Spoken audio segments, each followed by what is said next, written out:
Costa's audiobook presents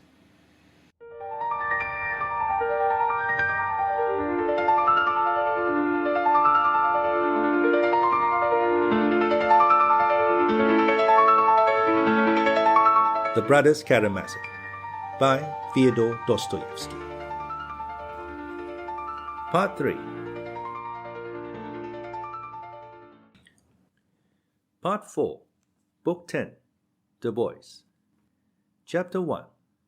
Kolya Krassotkin. It was the beginning of November. There had been a hard frost, 11 degrees Réaumur, without snow, but a little dry snow had fallen on the frozen ground during the night, and a keen dry wind was lifting and blowing it along the dreary streets of our town, especially about the marketplace. It was a dull morning, but the snow had ceased. Not far from the marketplace, close to Plotnikov's shop, there stood a small house, very clean both without and within. It belonged to Madame Krassotkin, the widow of a former provincial secretary, who had been dead for 14 years. His widow, still a nice-looking woman of 32, was living in her neat little house on her private means. She lived in respectable seclusion. She was of a soft but fairly cheerful disposition. She was about 18 at the time of her husband's death. She had been married only a year and had just borne him a son.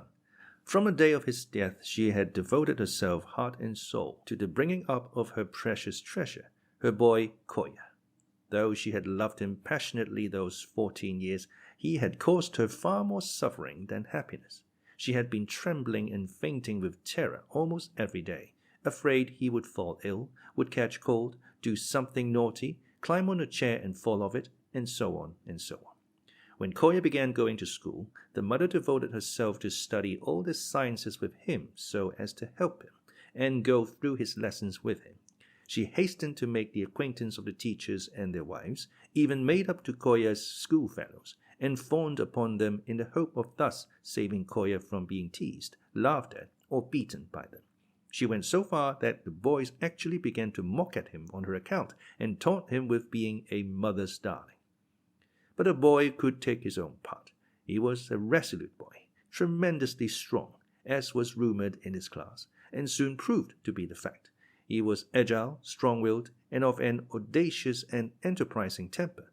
He was good at lessons, and was a rumor in the school that he could beat the teacher, Dostoyevsky, at arithmetic and universal history.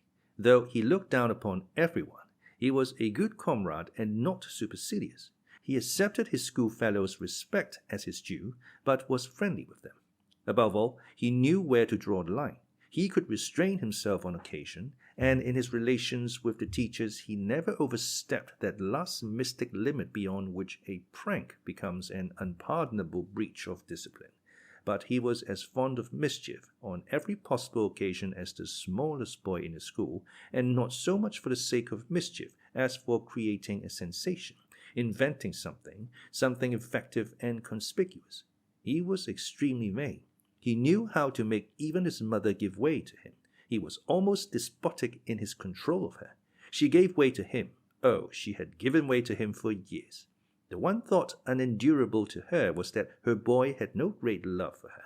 She was always fancying that Kolya was unfeeling to her, and at times, dissolving into hysterical tears, she used to reproach him with his coldness. The boy disliked this, and the more demonstrations of feeling were demanded of him, the more he seemed intentionally to avoid them. Yet it was not intentional on his part, but instinctive. It was his character. His mother was mistaken. He was very fond of her. He only disliked sheepish sentimentality, as he expressed it in his schoolboy language. There was a bookcase in the house containing a few books that had been his father's. Kolya was fond of reading, and had read several of them by himself. His mother did not mind that, and only wondered sometimes at seeing the boy stand for hours by the bookcase, poring over a book instead of going to play. And in that way, Kolya read some things unsuitable for his age. Though the boy, as a rule, knew where to draw the line in his mischief, he had of late begun to play pranks that caused his mother serious alarm. It is true there was nothing vicious in what he did, but a wild, mad recklessness. It happened that July, during the summer holidays, that the mother and son went to another district, 45 miles away, to spend a week with a distant relation whose husband was an official at the railway station. There, Kolya began by carefully investigating every detail connected with the railways, knowing that he could impress his schoolfellows when he got home with his newly acquired knowledge. But there happened to be some other boys in the place with whom he soon made friends. Some of them were living at the station, others in the neighborhood. There were 6 or 7 of them, all between 12 and 15, and 2 of them came from our town. The boys played together, and on the 4th or 5th day of Kolya's stay at the station, a mad bet was made by the foolish boys.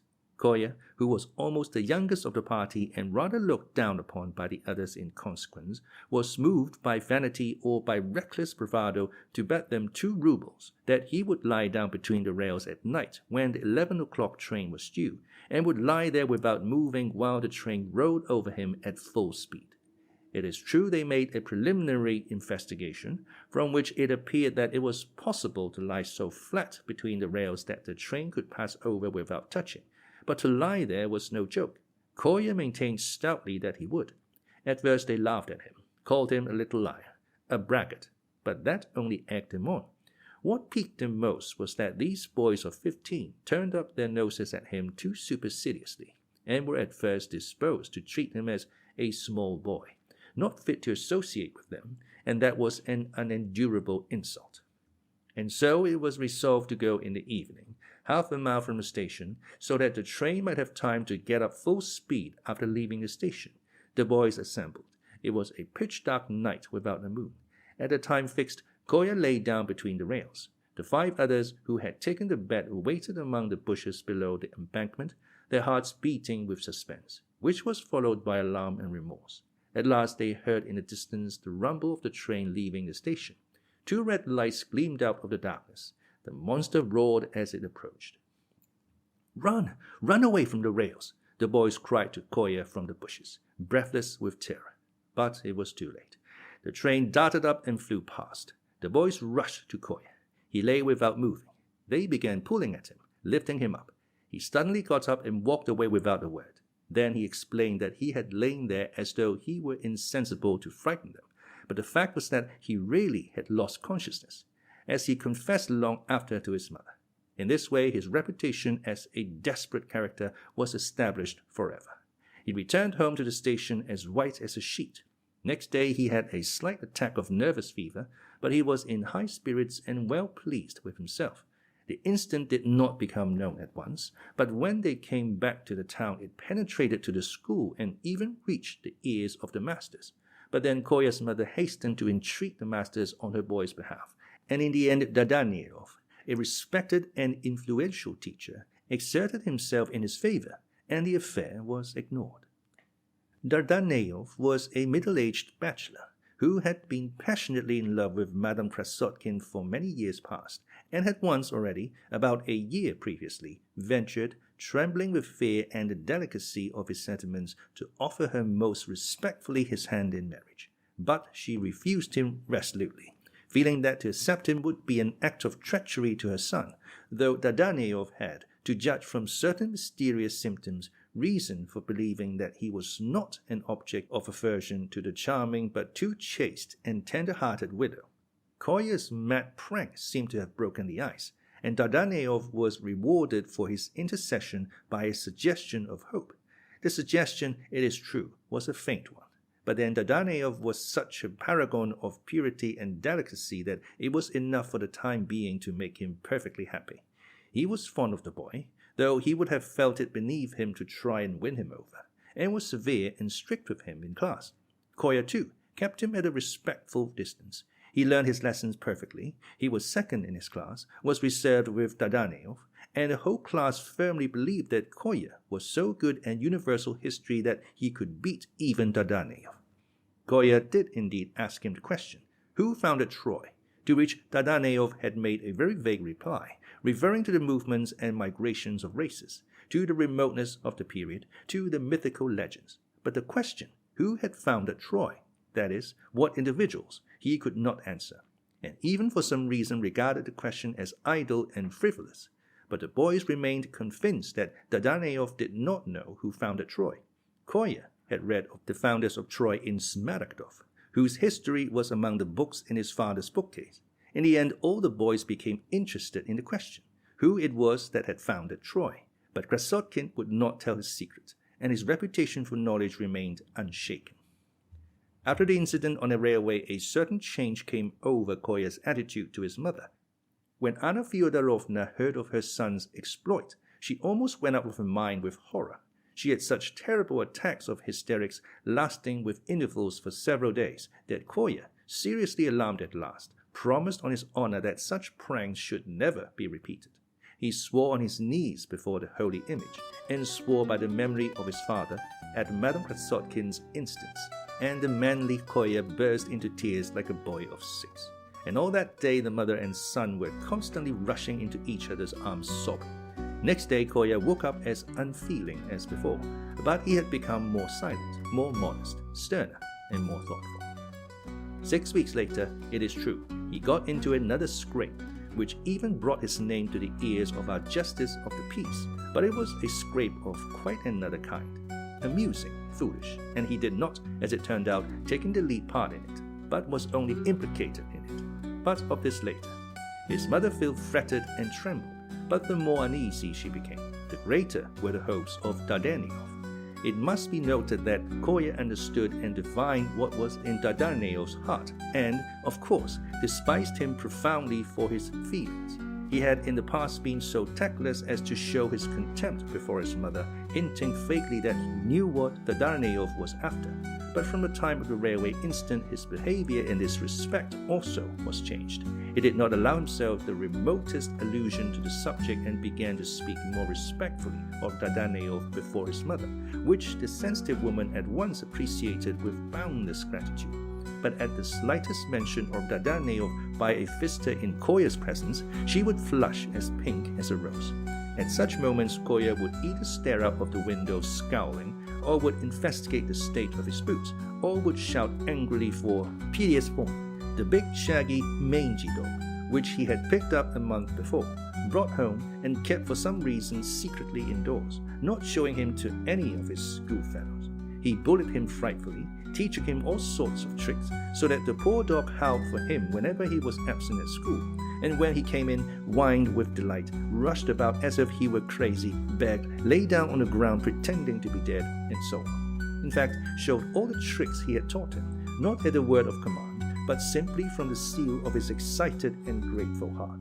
I have forgotten, by the way, to mention that Kolya Krassotkin was the boy stabbed with a penknife by the boy already known to the reader as the son of Captain Snegiryov. Ilyusha had been defending his father when the schoolboys jeered at him, shouting the nickname Wisp of Tow.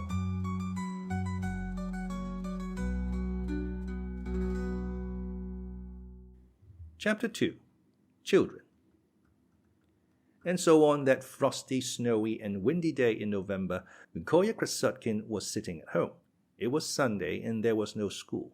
It had just struck 11, and he particularly wanted to go out on very urgent business, but he was left alone in charge of the house, for it so happened that all its elder inmates were absent owing to a sudden and singular event.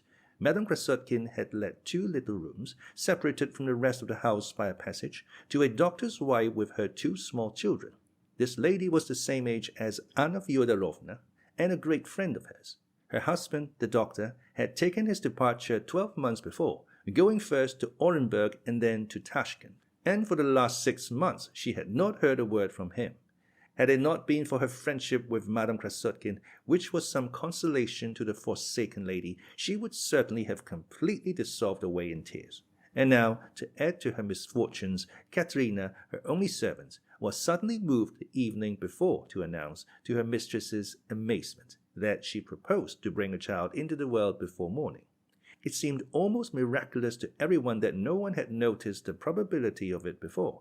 The astounded doctor's wife decided to move Katerina while there was still time to an establishment in the town kept by a midwife for such emergencies.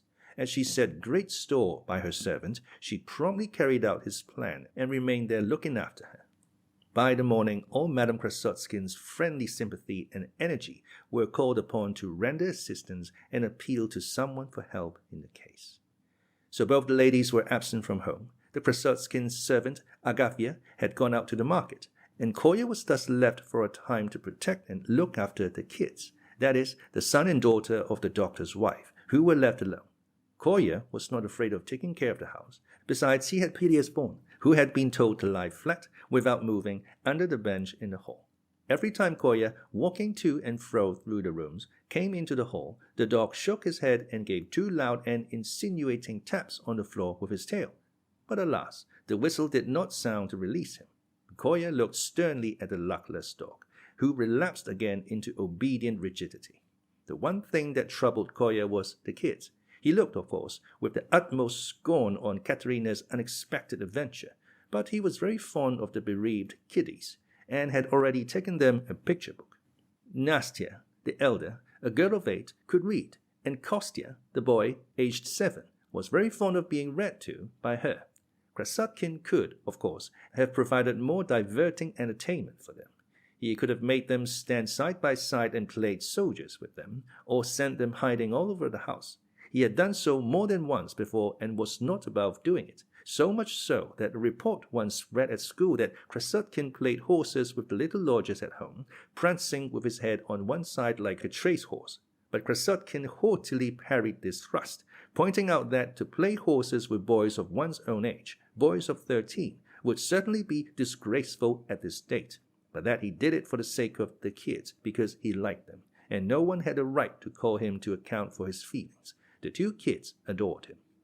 But on this occasion he was in no mood for games. He had very important business for his own before him, something almost mysterious. Meanwhile time was passing, and Agafya, with whom he could have left the children, would not come back from market. He had several times already crossed the passage, opened the door of the lodger's room, and looked anxiously at the kids, who were sitting over the book, as he had bidden them.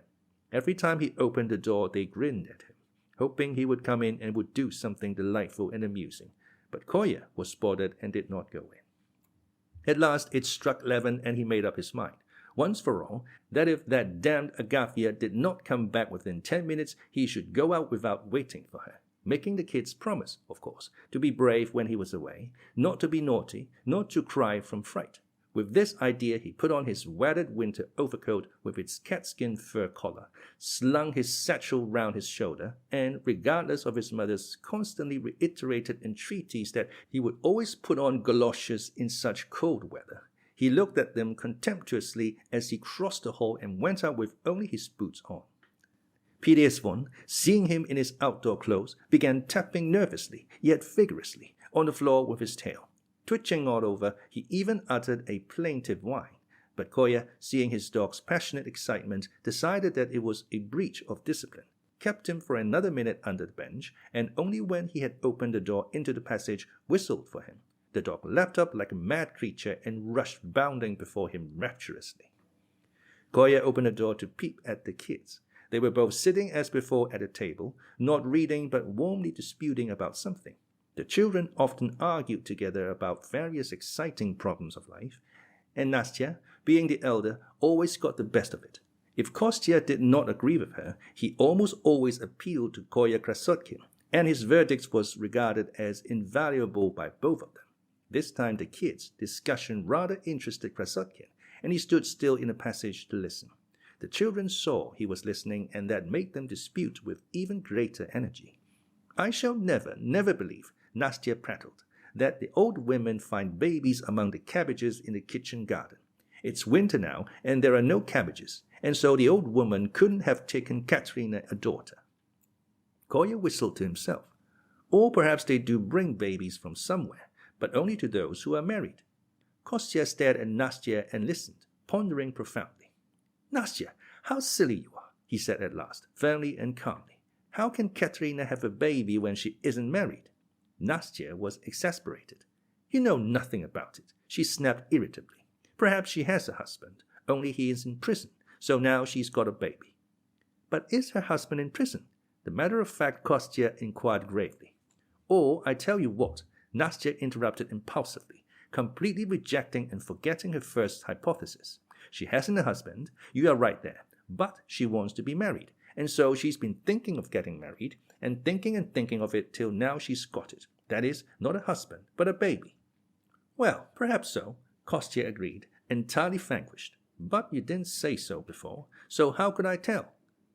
Come, kiddies, said Kolya, stepping into the room. You're terrible people, I see. And Perezvon with you, grinned Kostya, and began snapping his fingers and calling Perezvon. I'm in a difficulty, kids, Krassotkin began solemnly, and you must help me. Agafya must have broken her leg, since she has not turned up till now. That's certain. I must go out. Will you let me go?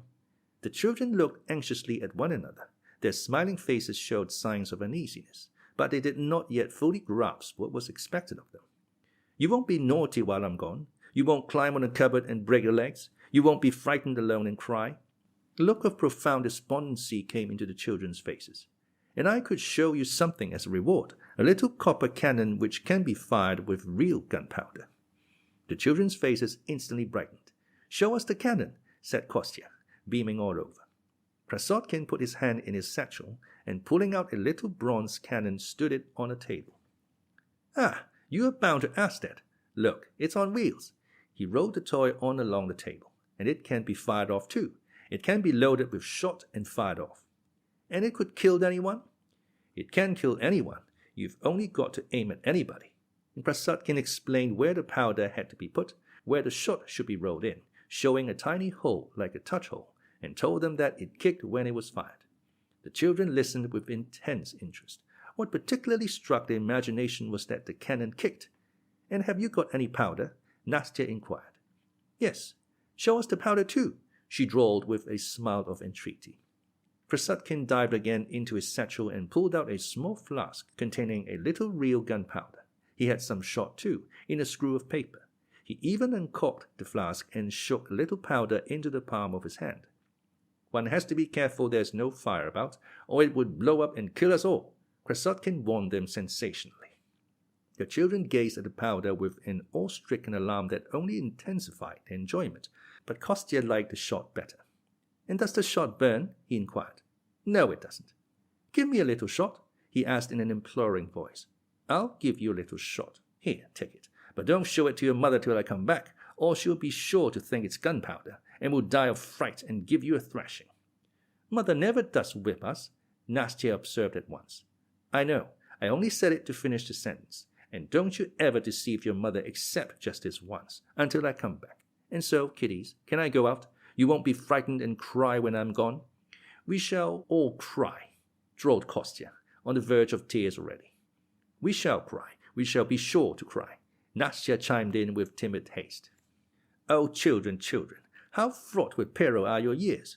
There's no help for it, chickens. I shall have to stay with you I don't know how long, and time is passing. Time is passing. Ugh. Tell Perezvon to pretend to be dead, Kostya begged. There's no help for it. We must have recourse to Perezvon. Ici Perezvon. And Kolya began giving orders to the dog, who performed all his tricks. He was a rough-haired dog, of medium size, with a coat of a sort of lilac-gray color. He was blind in his right eye, and his left ear was torn. He whined and jumped, stood and walked on his hind legs, lay on his back with his paws in the air, rigid as though he were dead. While this last performance was going on, the door opened and Agafya, Madame Krassotkin's servant, a stout woman of 40, marked with smallpox, appeared in the doorway.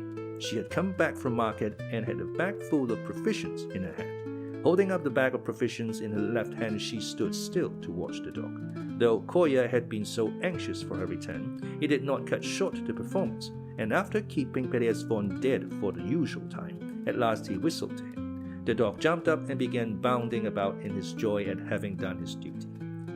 Only think, a dog, Agafya observed sententiously. Why are you late, female? Asked Krassotkin sternly. Female indeed. Go on with you, you brat. Brat? Yes, a brat. What is it to you if I'm late? If I'm late, you may be sure I have good reason, muttered Agafya, busying herself about the stove, without a trace of anger or displeasure in her voice. She seemed quite pleased, in fact, to enjoy a skirmish with her merry young master. Listen, you frivolous young woman, Krassotkin began, getting up from sofa. Can you swear by all you hold sacred in the world and something else besides, that you will watch vigilantly over the kids in my absence? I'm going out. And what am I going to swear for? Laughed Agafya. I shall look after them without that. No, you must swear on your eternal salvation, else I shan't go. Well, don't then. What does it matter to me? It's cold out. Stay at home. Kids, Kolya turned to the children. This woman will stay with you till I come back or till your mother comes, for she ought to have been back long ago. She will give you some lunch too. You'll give them something, Agafya, won't you? That I can do. Goodbye, chickens. I go with my heart at rest. And you, Granny, he added gravely, in an undertone as he passed Agafya. I hope you'll spare their tender years and not tell them any of your old woman's nonsense about Katerina. Easy, Perezvon. Get along with you, retorted Agafya, really angry this time. Ridiculous boy. You want a whipping for saying such things. That's what you want.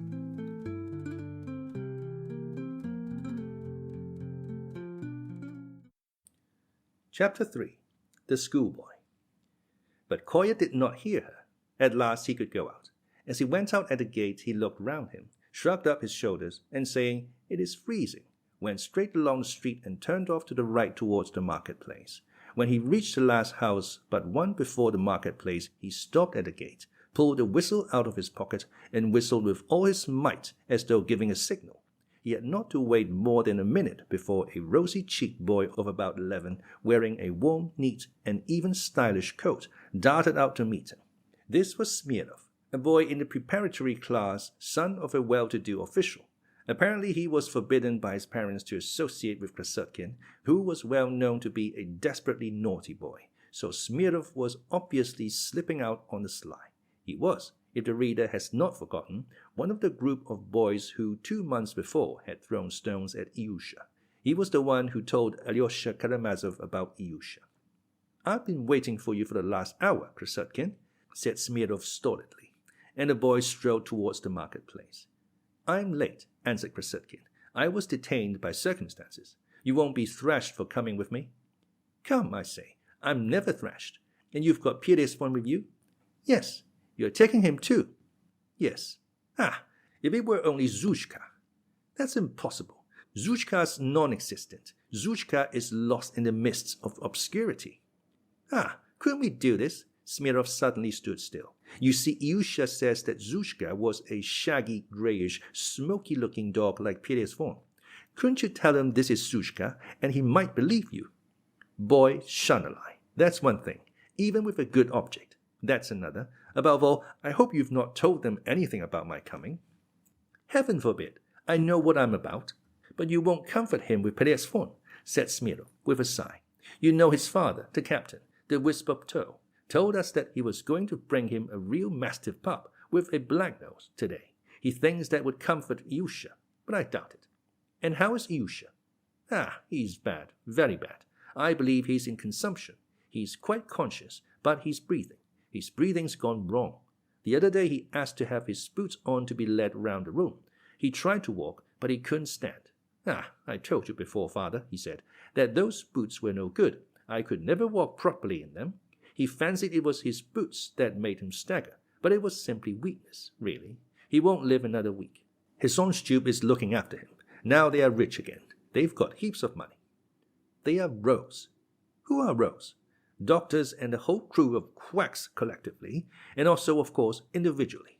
I don't believe in medicine. It's a useless institution. I mean to go into all that. But what's that sentimentality you've got up there? The whole class seems to be there every day." "Not the whole class. It's only 10 of our fellows who go to see him every day. There's nothing in that." "What I don't understand in all this is the part that Alexei Karamazov is taking in it. His brother's going to be tried tomorrow or next day for such a crime, and yet he has so much time to spend on sentimentality with boys." "There's no sentimentality about it. You are going yourself now to make it up with Ilyusha." "Make it up with him? What an absurd expression! But I allow no one to analyze my actions." "And how pleased Ilyusha will be to see you. He has no idea that you are coming. Why was it you won't come all this time?" Smurov cried with sudden warmth. "My dear boy, that's my business, not yours. I'm going of myself because I choose to. But you've all been helped there by Alexei Karamazov. There's a difference, you know. And how do you know? I may not be going to make it up at all. It's a stupid expression." "It's not Karamazov at all. It's not his doing. Our fellows began going there of themselves. Of course, they went with Karamazov at first. And there's been nothing of that sort. No silliness. First one went, and then another. His father was awfully pleased to see us. You know, he will simply go out of his mind if Ilyusha dies. He sees that Ilyusha is dying, and he seems so glad we've made it up with Ilyusha. Ilyusha asked after you, that was all. He just asks and says no more. His father will go out of his mind or hang himself. He behaved like a madman before. You know, he is a very decent man. We made a mistake then. It's all the fault of that murderer who beat him then. Karamazov's a riddle to me all the same. I might have made his acquaintance long ago, but I like to have a proper pride in some cases. Besides, I have a theory about him which I must work out and verify. Kolya subsided into dignified silence. Smurov, too, was silent. Smurov, of course, worshipped Krassotkin and never dreamed of putting himself on a level with him. Now he was tremendously interested at Kolya saying that he was going of himself to see Ilyusha. He felt that there must be some mystery in Kolya suddenly taking it into his head to go to him that day. They crossed the marketplace, in which at that hour were many loaded wagons from the country and a great number of live fowls. The market women were selling rolls, cottons, and threads, etc., in their booths. These Sunday markets were naively called fairs in the town, and there were many such fairs in the year. Perezvon ran about in the wildest spirits, sniffing about first one side, then the other. When he met other dogs, they ceaselessly smelt each other over according to the rules of canine etiquette. I like to watch such realistic scenes, Smurov, said Kolya suddenly. Have you noticed how dogs sniff at one another when they meet? It seems to be a law of their nature. Yes, it's a funny habit. No, it's not funny. You're wrong there. There's nothing funny in nature, however funny it may seem to man with his prejudices. If dogs could reason and criticize us, they'd be sure to find just as much that would be funny to them, if not far more, in the social relations of men, their masters, far more indeed. I repeat that, because I am convinced that there is far more foolishness among us. That's Rakitin's idea, a remarkable idea. I'm a socialist, Smurov. And what is a socialist? Asked Smurov. That's when all are equal and all have property in common. There are no marriages, and everyone has any religion and laws he likes best, and all the rest of it. You are not old enough to understand that yet. It's cold, though. Yes, 12 degrees of frost. Father looked at the thermometer just now. Have you noticed, Smurov, that in the middle of winter we don't feel so cold even when there are 15 or 18 degrees of frost as we do now?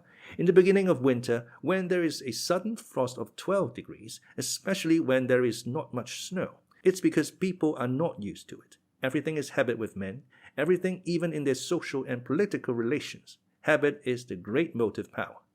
What a funny-looking peasant.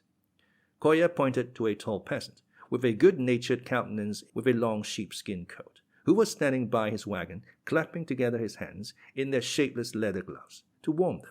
His long hair beard was all white with frost. That peasant's beard's frozen, Kolya cried in a loud, provocative voice as he passed him. Lots of people's beards are frozen, the peasant replied, calmly and sententiously. Don't provoke him, observed Smurov. It's all right. He won't be cross. He's a nice fellow. Goodbye, Matvey. Goodbye. Is your name Matvey? Yes. Didn't you know? No, I didn't. It was a guess. You don't say so. You're a schoolboy, I suppose. Yes. You get whipped, I expect. Nothing to speak of, sometimes. Does it hurt? Well, yes, it does. What a life. The peasant heaved a sigh from the bottom of his heart. Goodbye, Matvey. Goodbye. You're a nice chap that you are. The boys went on. That was a nice peasant, Kolya observed to Smurov. I like talking to the peasants, and am always glad to do them justice. Why did you tell a lie, pretending we are thrashed? Asked Smurov. I had to say that to please him. How do you mean? You know, Smurov, I don't like being asked the same thing twice. I like people to understand at the first word. Some things can't be explained. According to a peasant's notions, schoolboys are whipped and must be whipped. What would the schoolboy be if he were not whipped? And if I were to tell him we are not, he'd be disappointed. But you don't understand that. One has to know how to talk to the peasants. Only don't tease them, please, or you'll get into another scrape as you did about that goose. So you're afraid? Don't laugh, Kolya.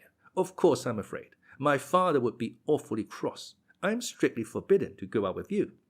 Don't be uneasy. Nothing will happen this time. Hello, Natasha, he shouted to a market woman in one of the booths. Call me Natasha? What next? My name is Maria. The middle-aged market woman shouted at him. I'm so glad it's Maria. Goodbye. Ah, you young rascal, a brat like you to carry on so. I'm in a hurry. I can't stay now. You shall tell me next Sunday. Kolya waved his hand at her, as though she had attacked him and not he her. I've nothing to tell you next Sunday. You set upon me, you impudent young monkey. I didn't say anything, bawled Maria. You want a whipping, that's what you want, you saucy jackanapes. There was a roar of laughter among the other market women round her. Suddenly a man in a violent rage started out from the arcade of shops close by. He was a young man, not a native of the town, with dark curly hair and a long pale face, marked with smallpox. He wore a long blue coat and a peaked cap, and looked like a merchant's clerk. He was in a state of stupid excitement and brandished his fist at Kolya. I know you, he cried angrily. I know you. Kolya stared at him. He could not recall when he could have had a row with the man, but he had been in so many rows in the street that he could hardly remember them all. Do you? He asked sarcastically. I know you, the man repeated idiotically. So much the better for you. Well, it's time I was going. Goodbye. You are at your saucy pranks again, cried the man. You are at your saucy pranks again. I know. You are at it again. It's not your business, brother, if I am at my saucy pranks again, said Kolya, standing still and scanning him. Not my business? No, it's not your business. Whose then? Whose then? Whose then? It's Trifon Nikititch's business, not yours. What Trifon Nikititch? Asked the youth, staring with loutish amazement at Kolya, but still as angry as ever. Kolya scanned him gravely. Have you been to the Church of the Ascension? He suddenly asked him, with stern emphasis. What Church of Ascension? What for? No, I haven't, said the young man, somewhat taken aback. Do you know Sabaneyev? Kolya went on even more emphatically and even more severely. What's Sabaneyev? No, I don't know him.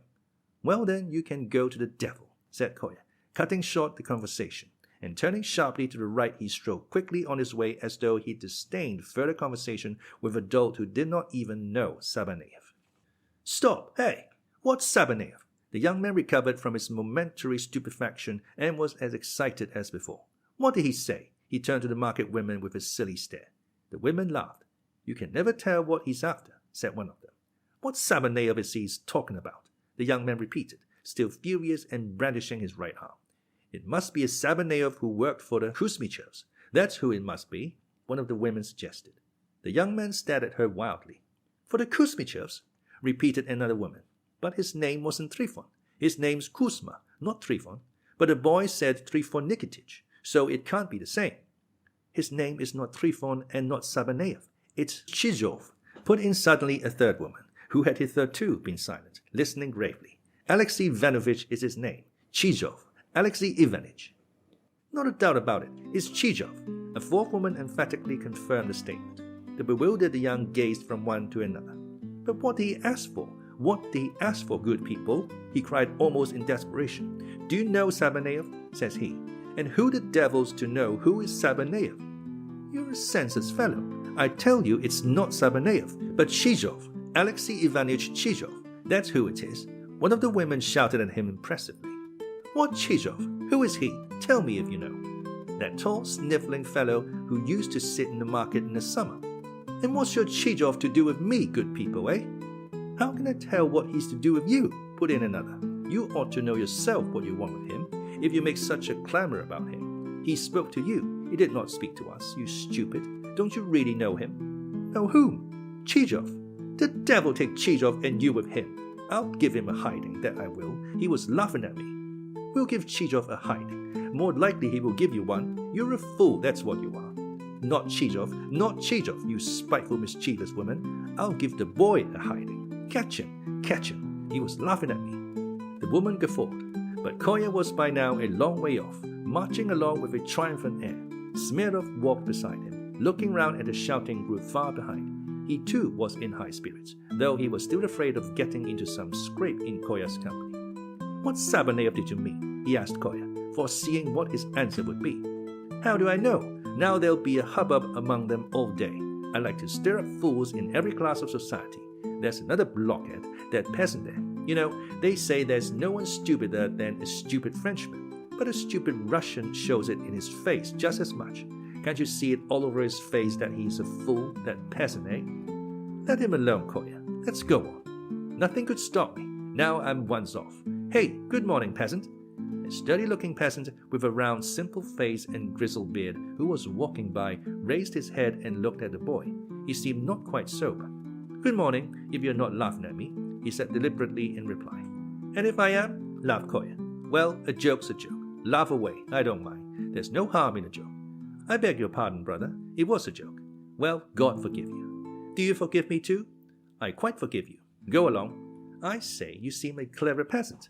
"Cleverer than you," the peasant answered unexpectedly, with the same gravity. "I doubt it," said Kolya, somewhat taken aback. "It's true, though." "Perhaps it is." "It is, brother. Goodbye, peasant." "Goodbye." "There are all sorts of peasants," Kolya observed to Smurov after a brief silence. "How could I tell I had hit on a clever one? I'm always ready to recognize intelligence in the peasantry." In the distance, the cathedral clock struck 11:30. The boys made haste and they walked as far as Captain Snegiliev's lodging, a considerable distance, quickly and almost in silence. 20 paces from the house, Kolya stopped and told Smurov to go on ahead and ask Karamazov to come out to him. "One must sniff round a bit first," he observed to Smurov. "Why ask him to come out?" Smurov protested. "You go in. They will be awfully glad to see you. What's the sense of making friends in the frost out here?" "I know why I want to see him out here in the frost." Kolya cut him short in the despotic tone he was fond of adopting with small boys, and Smurov ran to do his bidding.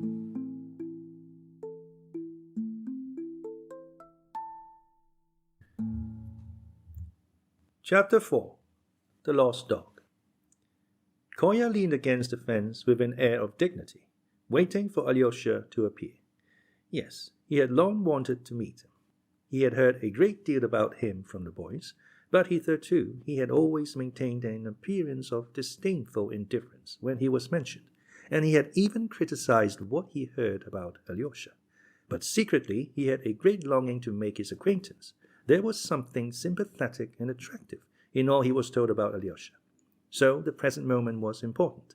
To begin with, he had to show himself at his best, to show his independence, or he'll think of me as 13 and take me for a boy, like the rest of them.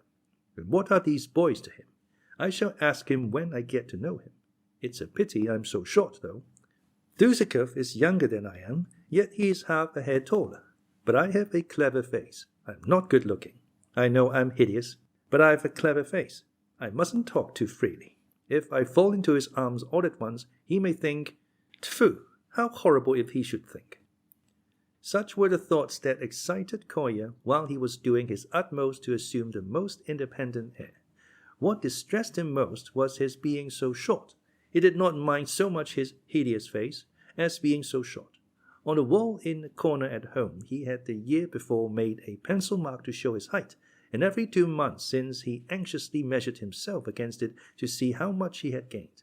But, alas, he grew very slowly, and this sometimes reduced him almost to despair. His face was in reality by no means hideous. On the contrary, it was rather attractive, with a fair, pale skin, freckled. His small, lively grey eyes had a fearless look, and often glowed with feeling.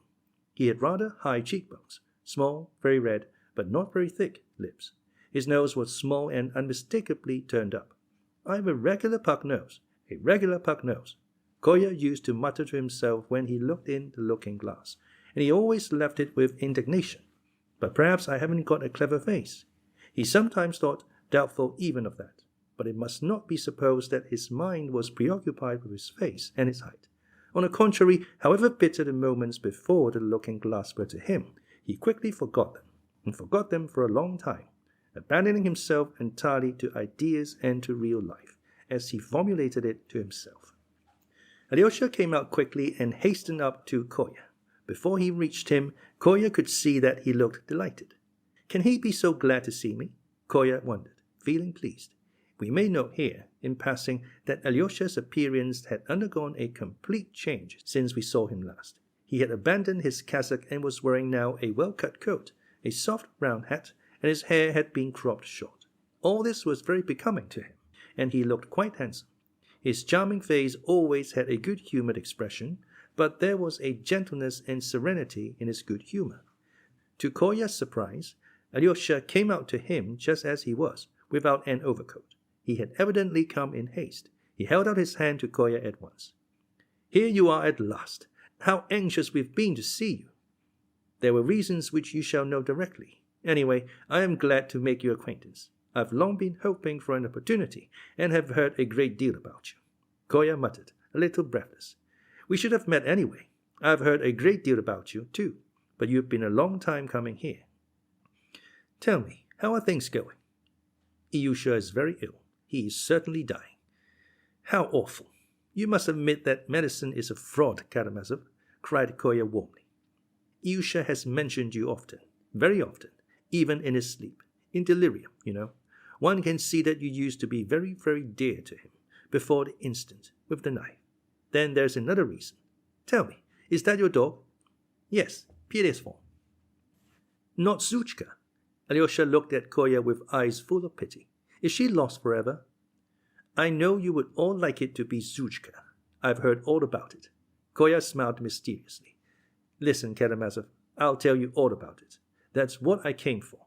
That's what I asked you to come out here for, to explain the whole episode to you before we go in." He began with animation. "You see, Karamazov, Ilyusha came into the preparatory class last spring. Well, you know what our preparatory class is. A lot of small boys. They began teasing Ilyusha at once.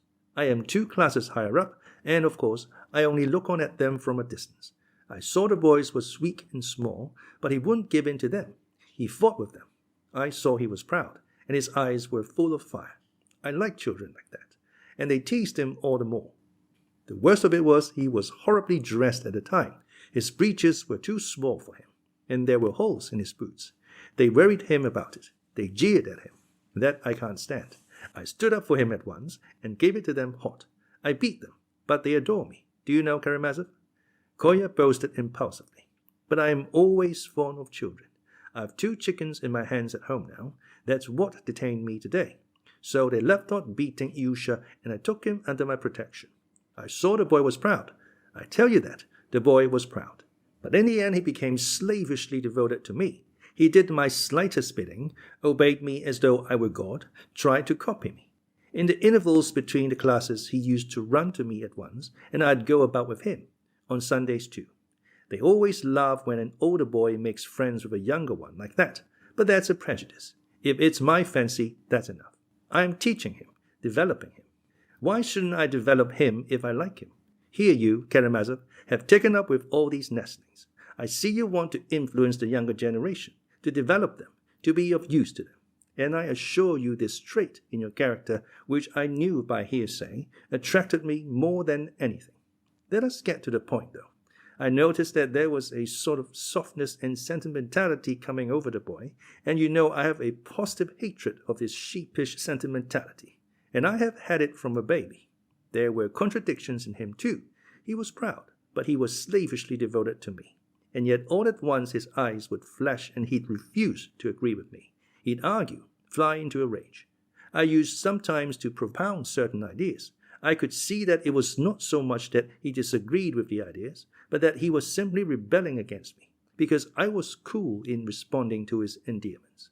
And so, in order to train him properly, the tenderer he was, the colder I became. I did it on purpose. That was my idea. My object was to form his character, to lick him into shape, to make a man of him. And besides, no doubt, you understand me at a word. Suddenly I noticed for 3 days in succession he was downcast and dejected, not because of my coldness, but for something else, something more important.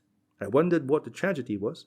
I have pumped him and found out that he had somehow got to know Smerdyakov, who was footman to your late father.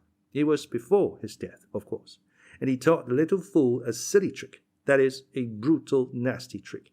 He told him to take a piece of bread, to stick a pin in it, and throw it to one of those hungry dogs who snap up anything without biting it, and then to watch and see what would happen. So they prepared a piece of bread like that and threw it to Zhuchka, that shaggy dog there's been such a fuss about. The people of the house it belonged to never fed it at all, though it barked all day. So it rushed at the bread, swallowed it, and began to squeal. It turned round and ran away, squealing as it ran out of sight. That was Ilyusha's own account of it. He confessed it to me and cried bitterly. He hugged me, shaking all over. He kept on repeating, he ran away squealing. The sight of that haunted him.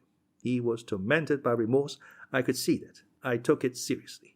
I determined to give him a lesson for other things as well, so I must confess I wasn't quite straightforward and pretended to be more indignant perhaps than I was. "You've done a nasty thing," I said. "You are a scoundrel. I won't tell of it, of course, but I shall have nothing more to do with you for a time. I'll think it over and let you know through Smurov. That's the boy who's just come with me. He's always ready to do anything for me. Whether I will have anything to do with you in the future or whether I give you up for good as a scoundrel." He was tremendously upset.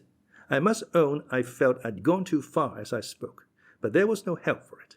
I did what I thought best at the time. A day or two after, I sent Smurov to tell him that I would not speak to him again. That's what we call it when two schoolfellows refuse to have anything more to do with one another. Secretly, I only meant to send him to Coventry for a few days and then, if I saw signs of repentance, to hold out my hand to him again. That was my intention. But what do you think happened? He heard Smurov's message. His eyes flashed. "Tell Krassotkin from me," he cried, "that I will throw bread with pins to all the dogs. All of them. So he's going in for a little temper. We must smoke it out of him." And I began to treat him with contempt. Whenever I met him, I turned away or smiled sarcastically. And just then that affair with his father happened. You remember? You must realize that he was fearfully worked up by what had happened already. The boys, seeing I'd given him up, sat on him and taunted him, shouting, "Wisp of tow, wisp of tow." And he had soon regular skirmishes with them, which I am very sorry for. They seem to have given him one very bad beating. One day he flew at them all as they were coming out of school. I stood a few yards off, looking on, and I swear I don't remember that I laughed. It was quite the other way. I felt awfully sorry for him.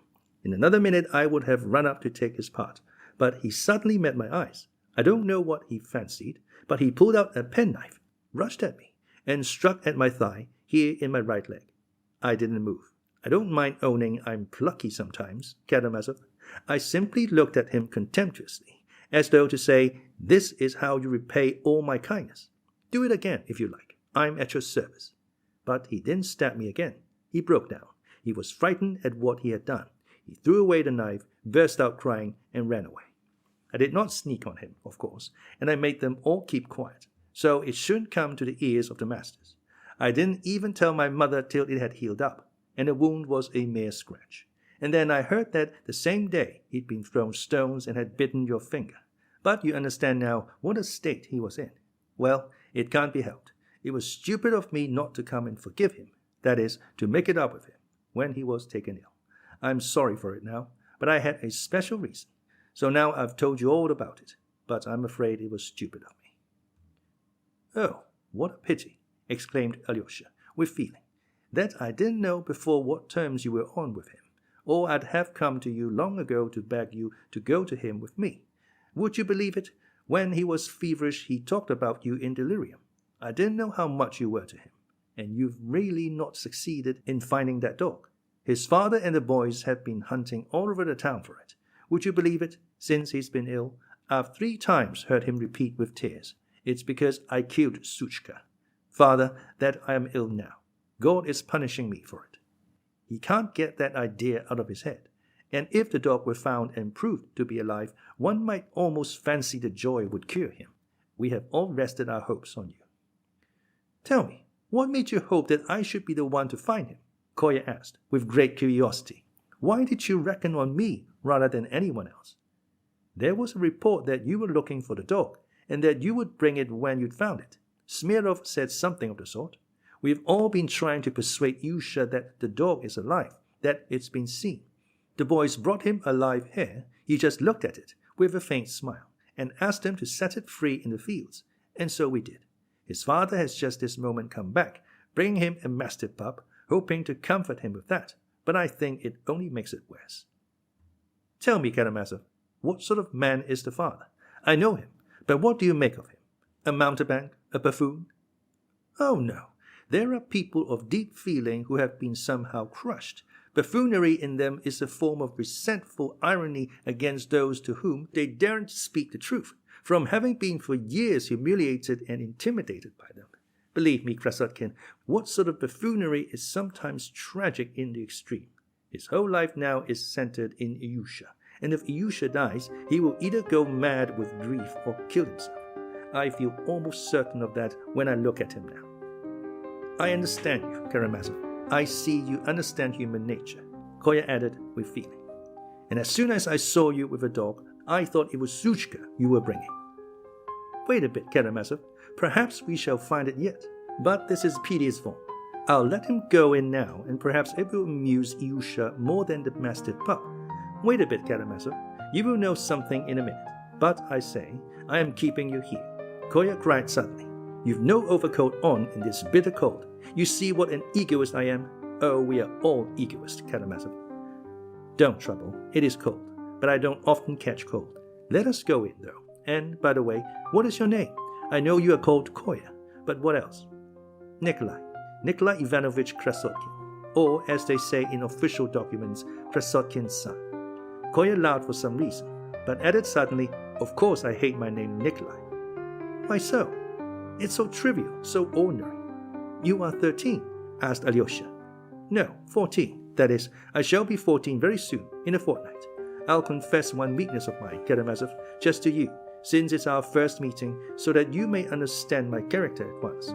I hate being asked my age. More than that, and in fact, there's a libelous story going on about me, that last week I played robbers with the preparatory boys. It's a fact that I did play with them, but it's a perfect libel to say I did it for my own amusement. I have reasons for believing that you've heard the story, but I wasn't playing for my own amusement. It was for the sake of the children, because they couldn't think of anything to do by themselves, but they've always got some silly tale. This is an awful town for gossip, I tell you. But what if you had been playing for your own amusement? What's the harm? Come, I say, for my own amusement. You don't play horses, do you? But you must look at it like this, said Alyosha, smiling. Grown-up people go to the theater, and there the adventures of all sorts of heroes are represented. Sometimes there are robbers and battles too. And isn't that just the same thing, in a different form, of course? And young people's games of soldiers or robbers in their playtime are also art in its first stage. You know, they spring from the growing artistic instincts of the young. And sometimes these games are much better than performances in the theater. The only difference is that people go there to look at the actors, while in these games the young people are the actors themselves. But that's only natural. You think so? Is that your idea? Kolya looked at him intently. Oh, you know, that's rather an interesting view. When I go home, I'll think it over. I'll admit I thought I might learn something from you. I've come to learn of you, Karamazov, Kolya concluded, in a voice full of spontaneous feeling. And I of you, said Alyosha, smiling and pressing his hand. Kolya was much pleased with Alyosha. What struck him most was that he treated him exactly like an equal, and that he talked to him just as if he were quite grown up. I'll show you something directly, Karamazov. It's a theatrical performance too, he said, laughing nervously. That's why I've come. Let us go first to the people of the house, on the left. All the boys leave their coats in there, because the room is small and hot. Oh, I'm only coming in for a minute. I'll keep on my overcoat.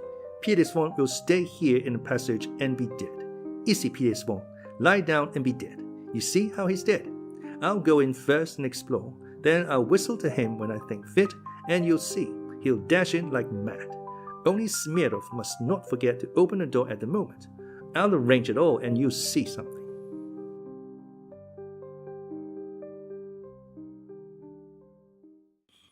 Chapter 5. By Ilyusha's bedside. The room inhabited by the family of the retired captain Snegidiev is already familiar to the reader. It was close and crowded at that moment with a number of visitors. Several boys were sitting with Ilyusha, and though all of them, like Smurov, were prepared to deny that it was Alyosha who had brought them and reconciled them with Ilyusha, it was really the fact. All the art he had used had been to take them, one by one, to Ilyusha without sheepish sentimentality, appearing to do so casually and without design. It was a great consolation to Ilyusha and his suffering. He was greatly touched by seeing the almost tender affection and sympathy shown him by these boys, who had been his enemies. Krassotkin was the only one missing, and his absence was a heavy load on Ilyusha's heart. Perhaps the bitterest of all his bitter memories was his stabbing Krassotkin, who had been his one friend and protector. Clever little Smurov, who was the first to make it up with Ilyusha, thought it was so. But when Smurov hinted to Krassotkin that Alyosha wanted to come and see him about something, the latter cut him short, bidding Smurov tell Karamazov at once that he knew best what to do, that he wanted no one's advice, and that if he went to see Ilyusha, he would choose his own time, for he had his own reasons. That was a fortnight before this Sunday. That was why Alyosha had not been to see him, as he had meant to. But though he waited, he sent Smurov to him twice again. Both times Krassotkin met him with a curt, impatient refusal, sending Alyosha a message not to bother him any more, that if he came himself, he, Krassotkin, would not go to Ilyusha at all. Up to the very last day, Smurov did not know that Kolya meant to go to Ilyusha that morning, and only the evening before, as he parted from Smurov. Kolya abruptly told him to wait at home for him next morning, for he would go with him to the Snikidyevs, but warned him on no account to say he was coming, as he wanted to drop in casually. Smurov obeyed. Smirov's fancy that Kolya would bring back the lost dog was based on the words Kolya had dropped that they must be asses not to find the dog, if it was alive. When Smurov waited for an opportunity, timidly hinted at his guess about the dog, Krassotkin flew into a violent rage. "I'm not such an ass as to go hunting about the town for other people's dogs when I've got a dog of my own. And how can you imagine a dog could be alive after swallowing a pin? Sheepish sentimentality, that's what it is." For the last fortnight, Ilyusha had not left his little bed under the icons in the corner. He had not been to school since the day he met Alyosha and bit his finger. He was taken ill the same day, though for a month afterwards he was sometimes able to get up and walk about the room and passage. But latterly he had become so weak that he could not move without help from his father. His father was terribly concerned about him. He even gave up drinking and was almost crazy with terror that his boy would die. And often, especially after leading him round the room on his arm and putting him back to bed, he would run to a dark corner in the passage and, leaning his head against the wall, he would break into paroxysms of violent weeping, stifling his sobs that they might not be heard by Ilyusha. Returning to the room, he would usually begin doing something to amuse and comfort his precious boy. He would tell him stories, funny anecdotes, or would mimic comic people he had happened to meet, even imitate the howls and cries of animals. But Ilyusha could not bear to see his father fooling and playing the buffoon. Though the boy tried not to show how he disliked it, he saw with an aching heart that his father was an object of contempt, and he was continually haunted by the memory of the wisp of tow and that terrible day. Nina, Ilyusha's gentle, crippled sister, did not like her father's buffoonery either. But the half-imbecile mother was greatly diverted and laughed heartily when her husband began capering about or performing something. It was the only way she could be amused. All the rest of the time she was grumbling and complaining that now everyone had forgotten her, that no one treated her with respect, that she was slighted, and so on. But during the last few days she had completely changed. She began looking constantly at Ilyusha's bed in the corner and seemed lost in thought. She was more silent, quieter, and if she cried quietly so as not to be heard. The captain noticed the change in her with mournful perplexity. The boys' visits at first only angered her, but later on their merry shouts and stories began to divert her, and at last she liked them so much that if the boys had given up coming, she would have felt dreary without them. When the children told some story or played a game, she laughed and clapped her hands. She called some of them to her and kissed them. She was particularly fond of Smurov. As for the captain, the presence in his room of the children, who came to cheer up Ilyusha, filled his heart from the first with ecstatic joy. He even hoped that Ilyusha would now get over his depression, and that would hasten his recovery. In spite of his alarm about Ilyusha, he had not, till lately, felt 1 minute's doubt of his boy's ultimate recovery. He met his little visitors with homage, waited upon them hand and foot. He was ready to be their horse and even began letting them ride on his back, but Ilyusha did not like the game and it was given up. He began buying little things for them, gingerbread and nuts, gave them tea and cut them sandwiches. It must be noted that all this time he had plenty of money. He had taken the 200 rubles from Katerina Ivanovna, just as Alyosha had predicted he would. And afterwards, Katerina Ivanovna, learning more about their circumstances and Ilyusha's illness, visited them herself, made the acquaintance of the family, and succeeded in fascinating the half-imbecile mother. Since then, she had been lavish in helping them, and the captain, terror-stricken at the thought that this boy might be dying, forgot his pride and humbly accepted her assistance. All this time, Dr. Hesonstube, who was called in by Katerina Ivanovna, came punctually every other day, but little was gained by his visits, and he dosed the invalid mercilessly. But on that Sunday morning a new doctor was expected, who had come from Moscow, where he had a great reputation. Katerina Ivanovna had sent for him from Moscow at great expense, not expressly for Ilyusha, but for another object of which more will be said in its place hereafter. But as he had come, she had asked him to see Ilyusha as well, and the captain had been told to expect him. He hadn't the slightest idea that Kolya Krassotkin was coming, though he had long wished for a visit from the boy for whom Ilyusha was fretting. At the moment when Krassotkin opened the door and came into the room, the captain and all the boys were round Ilyusha's bed, looking at a tiny mastiff pup, which had only been born the day before, though the captain had bespoken it a week ago to comfort and amuse Ilyusha, who was still fretting over the lost and probably dead Zhuchka. Ilyusha, who had heard 3 days before that he was to be presented with a puppy, not an ordinary puppy, but a pedigree mastiff, tried from delicacy of feeling to pretend that he was pleased. But his father and the boys could not help seeing that the puppy only served to recall to his little heart the thought of the unhappy dog he had killed. The puppy lay beside him feebly moving, and he, smiling sadly, stroked it with his thin, pale, wasted hand. Clearly he liked the puppy, but it wasn't Zhuchka. If he could have had Zhuchka and the puppy too, then he would have been completely happy. "Krassotkin!" cried one of the boys suddenly. He was the first to see him coming. Krassotkin's entrance made a general sensation.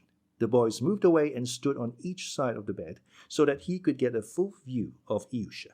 The captain ran eagerly to meet Kolya. "Please come in. You are welcome," he said hurriedly. "Ilyusha, Mr. Krassotkin has come to see you."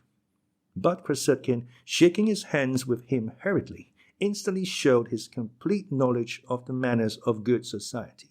He turned first to the captain's wife sitting in her armchair, who was very ill-humored at the moment, and was grumbling that the boy stood between her and Ilyusha's bed and did not let her see the new puppy. With the greatest courtesy he made her a bow, scraping his foot, and turning to Nina, he made her, as the only other lady present, a similar bow. This polite behavior made an extremely favorable impression on the deranged lady.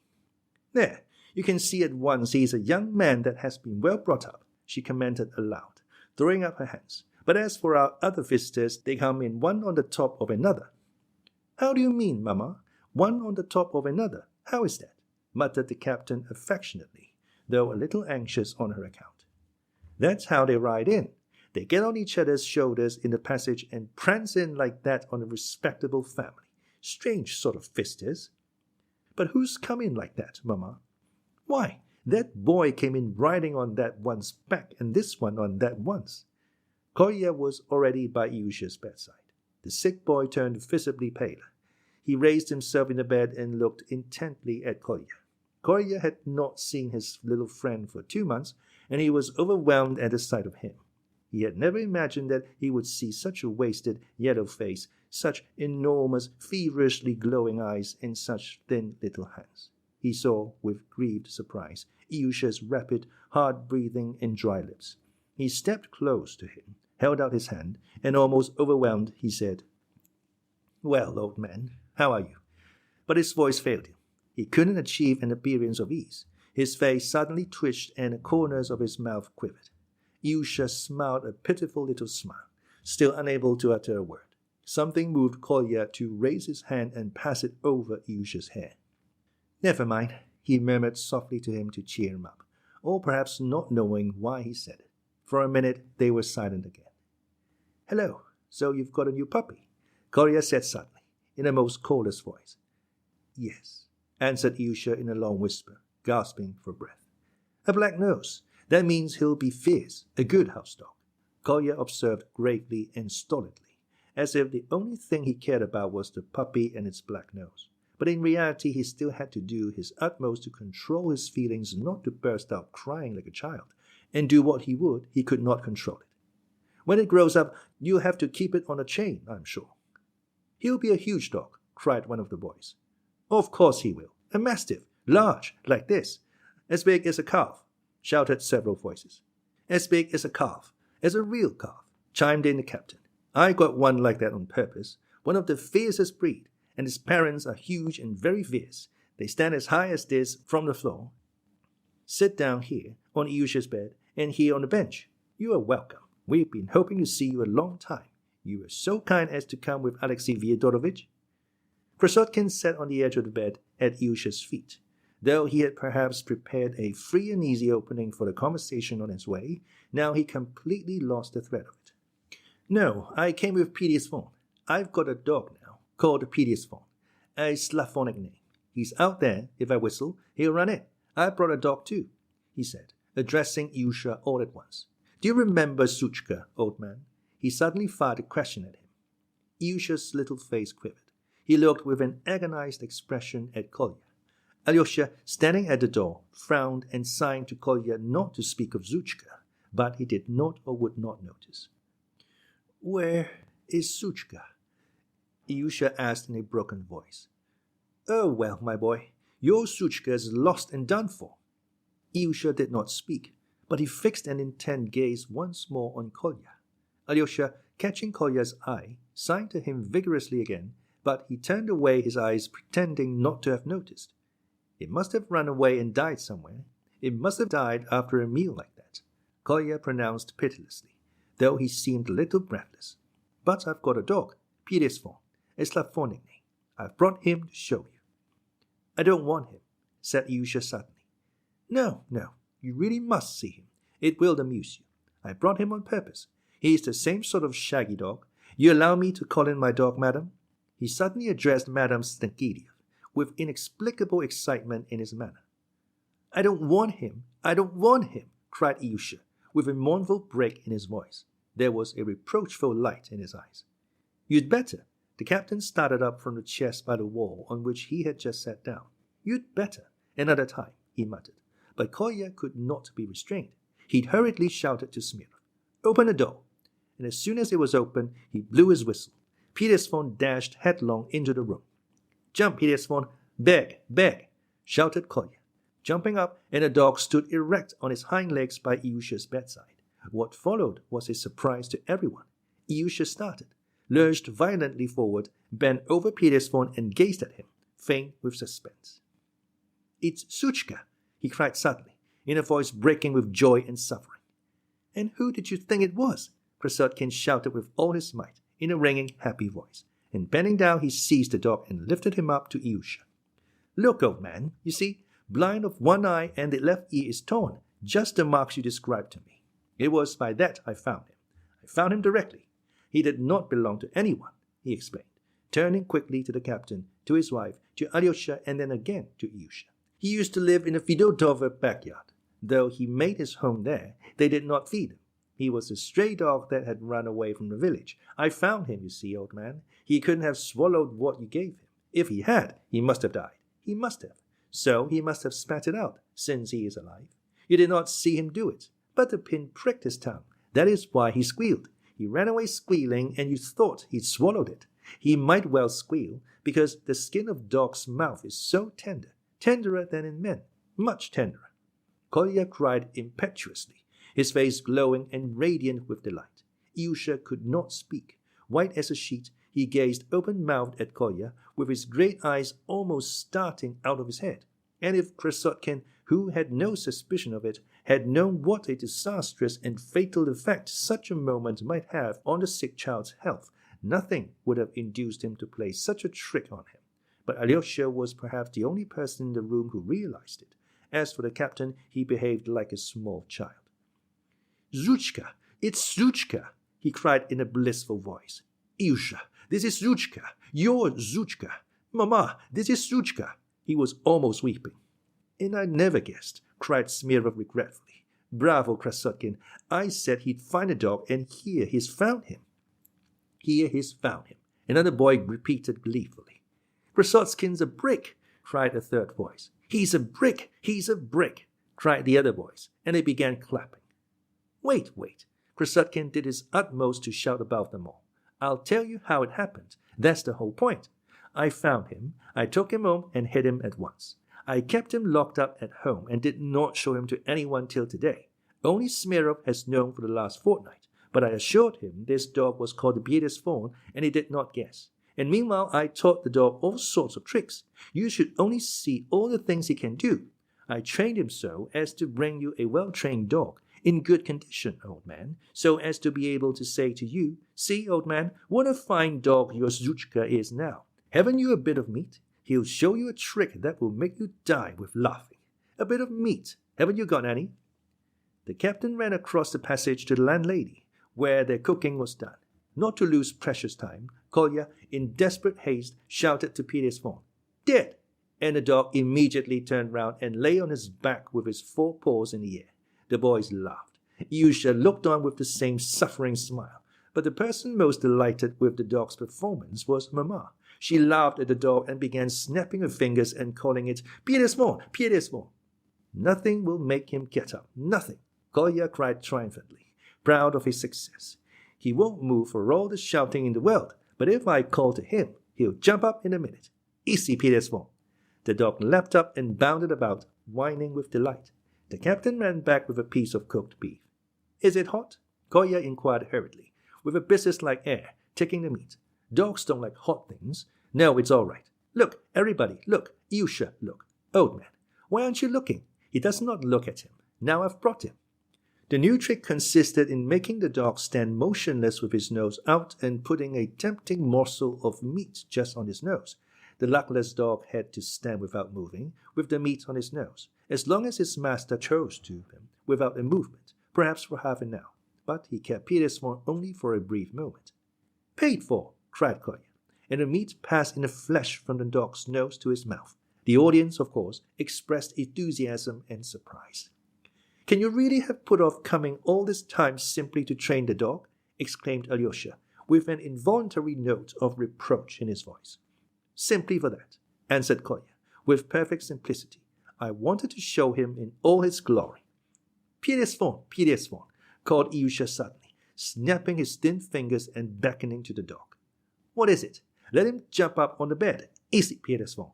Kolya slapped the bed and Perezvon darted up by Ilyusha. The boy threw both arms round his head and Perezvon instantly licked his cheek. Ilyusha crept close to him, stretched himself out in bed and hid his face in the dog's shaggy coat. Dear, dear, kept exclaiming the captain. Kolya sat down again on the edge of the bed. Ilyusha, I can show you another trick. I brought you a little cannon.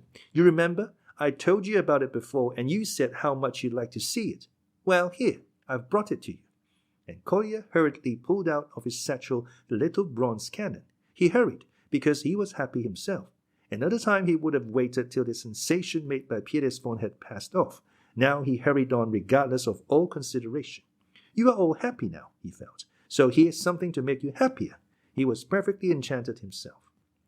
I've been coveting this thing for a long while. It's for you, old man. It's for you. It belonged to Morozov. It was no use to him. He had it from his brother. I swapped a book from father's bookcase for it. A Kinsman of Mahomet or Salutary Folly.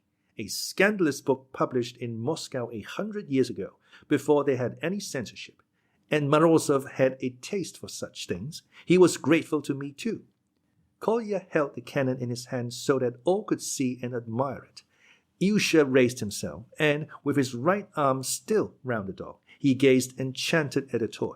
The sensation was even greater when Kolya announced that he had gunpowder too, and that it could be fired off at once if it won't alarm the ladies. Mamma immediately asked to look at the toy closer, and her request was granted. She was much pleased with the little bronze cannon on wheels and began rolling it to and fro on her lap. She readily gave permission for the cannon to be fired, without any idea of what she had been asked. Kolya showed the powder and the shot. The captain, as a military man, undertook to load it, putting in a minute quantity of powder. He asked that the shot might be put off till another time. The cannon was put on the floor, aiming towards an empty part of the room. 3 grains of powder were thrust into the touch-hole, and a match was put to it. A magnificent explosion followed. Mamma was startled, but at once laughed with delight. The boys gazed in speechless triumph, but the captain, looking at Ilyusha, was more enchanted than any of them. Kolya picked up the cannon and immediately presented it to Ilyusha, together with the powder and the shot. "I got it for you, for you. I've been keeping it for you a long time," he repeated once more in his delight. "Oh, give it to me. No, give me the cannon." Mamma began begging like a little child. Her face showed a piteous fear that she would not get it. Kolya was disconcerted. The captain fidgeted uneasily. "Mamma, Mamma," he ran to her. "The cannon's yours, of course, but let Ilyusha have it, because it's a present to him. But it's just as good as yours. Ilyusha will always let you play with it. It shall belong to both of you. Both of you." "No, I don't want it to belong to both of us. I want it to be mine altogether, not Ilyusha's," persisted Mamma, on the point of tears. "Take it, mother. Here, keep it," Ilyusha cried. "Krassotkin, may I give it to my mother?" He turned to Krassotkin with an imploring face, as though he were afraid he might be offended at his giving his present to someone else. "Of course you may," Krassotkin assented heartily, and taking the cannon from Ilyusha, he handed it himself to Mamma with a polite bow. She was so touched that she cried. "Ilyusha, darling, he's the one who loves his mamma," she said tenderly, and at once began wheeling the cannon to and fro on her lap again. "Mamma, let me kiss your hand." The captain darted up to her at once and did so. "And I never saw such a charming fellow as this nice boy," said the grateful lady, pointing to Krassotkin. "And I'll bring you as much powder as you like, Ilyusha. We make the powder ourselves now. Borovikov found out how it's made. 24 parts of saltpeter, 10 of sulfur, and 6 of birchwood charcoal. It's all pounded together, mixed into a paste with water, and rubbed through a tammy sieve. That's how it's done." "Smurov told me about your powder." "Smurov told me about your powder? Only father says it's not real gunpowder," responded Ilyusha. "Not real?" Kolya flushed. "It burns. I don't know, of course." "No, I didn't mean that," put in the captain with a guilty face. "I only said that real powder is not made like that, but that's nothing. It can be made so." "I don't know. You know best. We lighted some in the pomatum pot. It burned splendidly. It all burned away, leaving only a tiny ash. But that was only the paste. And if you rub it through, but of course you know best. I don't know. And Bulkin's father thrashed him on account of our powder. Did you hear?" He turned to Ilyusha. "Yes," answered Ilyusha. He listened to Kolya with immense interest and enjoyment. "We had prepared a whole bottle of it, and he used to keep it under his bed. His father saw it. He said it might explode, and thrashed him on the spot. He was going to make a complaint against me to the masters. He is not allowed to go about with me now. No one is allowed to go about with me now. Smurov is not allowed to either. I've got a bad name with everyone. They say I'm a desperate character." Kolya smiled scornfully. "It all began from what happened on the railway." "Ah, we've heard of that exploit of yours too," cried the captain. "How could you lie still on the line? Is it possible you weren't the least afraid, lying there under the train? Weren't you frightened?" The captain was abject in his flattery of Kolya. "Not particularly," answered Kolya carelessly. "What's blasted my reputation more than anything here was that cursed goose," he said, turning again to Ilyusha. But though he assumed an unconcerned air as he talked, he still could not control himself and was continually missing the notes he tried to keep up. "Ah, I heard about the goose." Ilyusha laughed, beaming all over. "They told me, but I didn't understand. Did they really take you to the court?" "The most stupid, trivial affair. They made a mountain of a molehill, as they always do."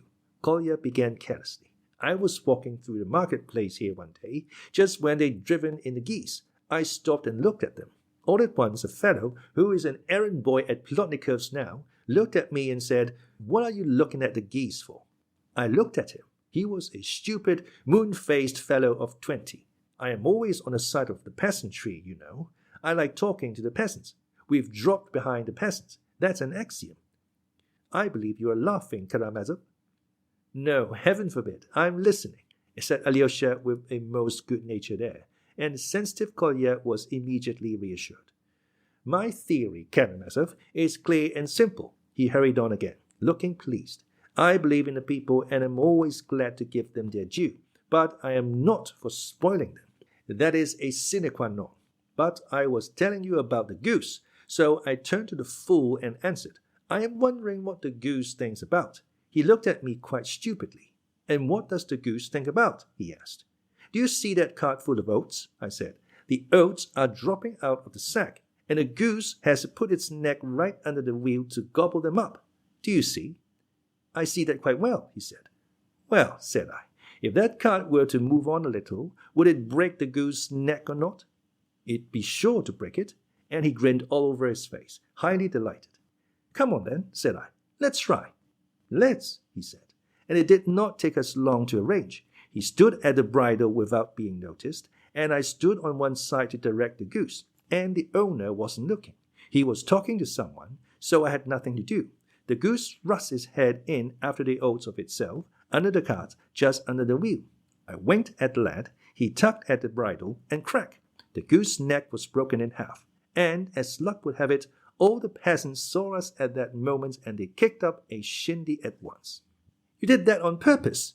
No, not on purpose. Yes, you did, on purpose. Well, they shouted, take him to the justice of the peace. They took me too. You were there too, they said. You helped. You're known all over the market.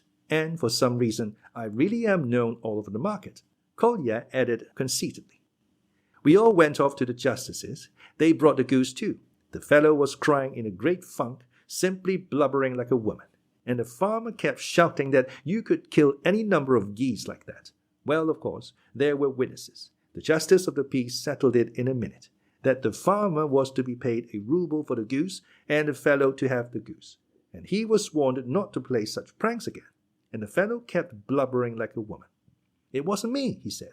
It was he egged me on. And he pointed to me. I answered with the utmost composure that I hadn't egged him on, that I simply stated the general proposition, had spoken hypothetically. The justice of the peace smiled and was vexed with himself at once for having smiled. I'll complain to your masters of you, so that for the future you mayn't waste your time on such general propositions instead of sitting at your books and learning your lessons. He didn't complain to the masters. That was a joke. But the matter was so noised abroad and came to the ears of the masters. Their ears are long, you know. The classical master, Kolbasnikov, was particularly shocked about it. But Dardanyev got me off again. But Kolbasnikov is savage with everyone now like a green ass. Did you know, Ilyusha, he's just married, got a dowry of 1,000 rubles, and his bride's a regular fright of the first rank and the last degree. The third-class fellows wrote an epigram on it. Astounding news has reached the class. Kolbasnikov has been an ass. And so on. Awfully funny. I'll bring it to you later on. I say nothing against Dardanyev. He is a learned man. There's no doubt about it. I respect men like that, and it's not because he stood up for me. But you took him down about the founders of Troy, Smurov put in suddenly, unmistakably proud of Krassotkin at such a moment. He was particularly pleased with the story of the goose.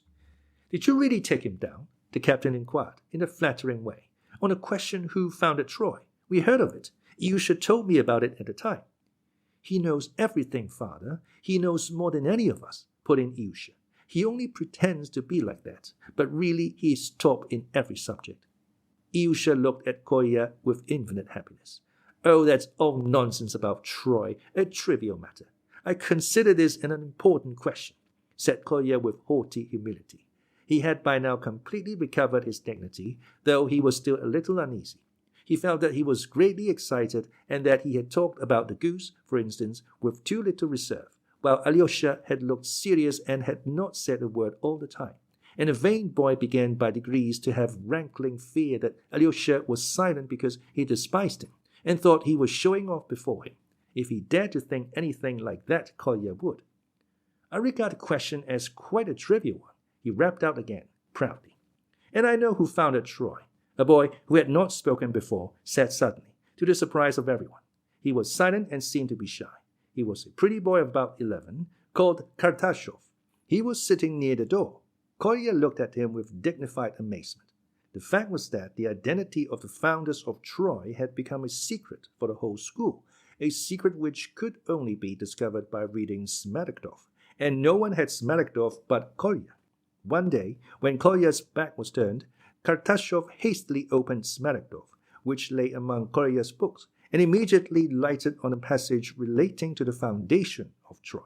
This was a good time ago, but he felt uneasy and could not bring himself to announce publicly that he too knew who had founded Troy, afraid of what might happen and of Krassotkin's somehow putting him to shame over it. But now he couldn't resist saying it. For weeks he had been longing to. "Well, who did found it?" asked Kolya, turning to him with haughty superciliousness. He saw from his face that he really did know, and at once made up his mind how to take it. There was, so to speak, a discordant note in a general harmony. Troy was founded by Teucer, Dardanus, Ilias, and Tros. The boy rapped out at once, and in the same instant he blushed so that it was painful to look at him. But the boy stared at him for a whole minute, and then all the staring eyes turned at once and were fastened upon Kolya, who was still scanning the audacious boy with disdainful composure. "In what sense did they found it?" he deigned to comment at last. "And what is meant by founding a city or a state? What do they do? Did they go and each lay a brick, do you suppose?" There was laughter. The offending boy turned from pink to crimson. He was silent and on the point of tears. Kolya held him so for a minute. "Before you talk of a historical event like the foundation of a nationality, you must first understand what you meant by it."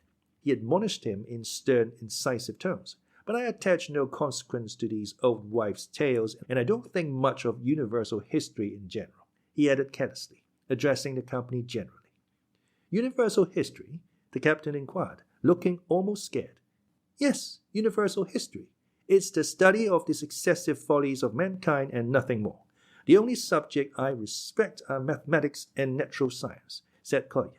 He was showing off, and he stole a glance at Alyosha. He was the only opinion he was afraid of there. But Alyosha was still silent and still serious as before. If Alyosha had said a word, it would have stopped him. But Alyosha was silent, and it might be the silence of contempt, and that finally irritated Kolya. "The classical languages too, they are simply madness, nothing more. You seem to disagree with me again, Karamazov." "I don't agree," said Alyosha, with a faint smile. "The study of the classics, if you ask my opinion, is simply a police measure. That's simply why it has been introduced into our schools." By degrees, Kolya began to get breathless again.